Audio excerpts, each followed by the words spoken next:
વાવ થરાદ પંથકમાં સપ્ટેમ્બર 2025માં કુદરતે કહેર વર્તાવ્યો હતો, જેની સૌથી વધુ અસર બુકરણા ગામમાં જોવા મળી હતી. ગામની 90% જમીન પૂરના પાણીમાં ધોવાઈ ગઈ. ખેડૂતો પાયમાલ થઈ ગયા, પરંતુ સરકારની સહાયમાં થયેલ બેદરકારીએ ખેડૂતોના ઘા પર મીઠું બબડાવ્યું છે. 1200માંથી 900 ખેડૂતો આજે પણ સહાયના ટીપા માટે તરસી રહ્યા છે. આજે આ આક્રોશ થરાદ કલેક્ટર કચેરીએ પહોંચ્યો છે. ખેડૂતોની એક જ માંગ છે કે પોર્ટલ ફરી ખોલો અને અમને અમારો હક આપો. શું તંત્ર આ 900 પરિવારોની વેદના સાંભળશે ખરા?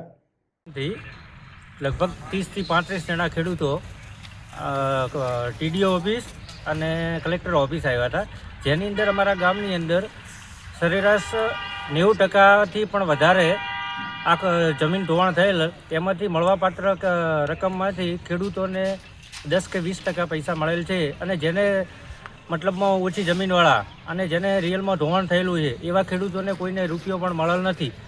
જેમ કે કોઈને 10 બોટા જમીન હોય એમને મળ્યા છે, પણ જે 1 બોટા કે આપણે વીઘો કહીએ એવા ખેડૂતોને આ લાભથી કોઈ મળ્યો નથી. અને આની જાણ મતલબમાં પહેલેથી કોઈ ખેડૂતને કરવા નથી આવી. જાણે કે ખેડૂત તો ખેતરમાં કામ કરતો હોય પણ એને ખબર નથી હોતી કે આ બધી યોજના આવે છે. પણ આ યોજનાની ગામની તલાટી હોય કે કોઈ સરપંચ હોય કે ગમે તે હોય એને જાણ કરવી જોઈએ, તો જ ખેડૂતોને લાભ મળે.